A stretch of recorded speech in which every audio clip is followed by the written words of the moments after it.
Pemirsa, kantor imigrasi kelas 1 khusus Ngurah Rai telah menggunakan AutoGate sebagai sarana untuk melakukan proses pemeriksaan keimigrasian di tempat pemeriksaan imigrasi TPI Bandara I Gusti Ngurah Rai, Bali.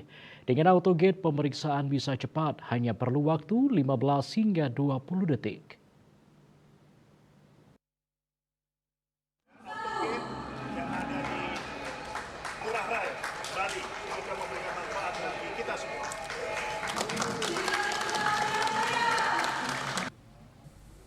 Menurut Dirjen Imigrasi RI Silmi Karim, dengan pengoperasian AutoGate, WNA bisa melintas dengan mudah dan cepat. Pihaknya berupaya menyediakan 90 alat AutoGate pada tahun ini di Bandara Gusti Ngurah Rai. Saat ini pemeriksaan keimigrasian dengan pengambilan sidik jari dan foto wajah telah diterapkan kepada seluruh WNA yang masuk ke Indonesia melalui TPI Ngurah Rai.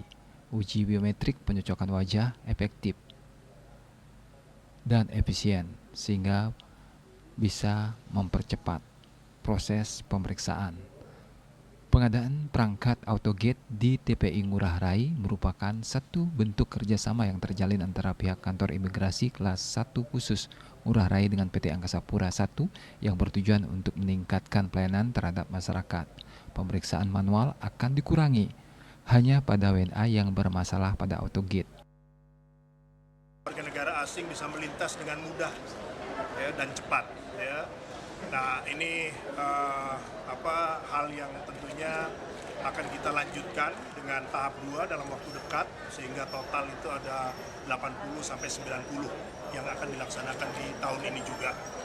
Nah, kita juga terus memperbaiki daripada sistem dan juga prosedur ya, agar dicapai customer journey experience yang optimal ya, bagi pelintas yang melewati tempat pemeriksaan imigrasi di Bandara Ngurah Rai, Bali. Kalau untuk pemeriksaan manualnya sendiri seperti apa, Pak? Manual akan kita kurangi terus ya, itu hanya nantinya bagi yang mungkin ada bermasalah dengan AutoGate, atau juga bagi ya kadang-kadang itu kan namanya pemeriksaan biometrik, itu kita harus ada mungkin sekitar 2-3%. Penyediaan AutoGate bagi WNA merupakan bentuk peningkatan pelayanan kepada masyarakat yang diharapkan mampu mengurangi penumpukan antrian penumpang karena dapat mempersingkat waktu yang diperlukan untuk melakukan pemeriksaan keimigrasian. Di tahun 2023, perlintasan WNI dan WNA melalui Bandara Gusti Ngurah Rai mencapai 11.537.545 orang. Agus Sudiatmika, Bali TV.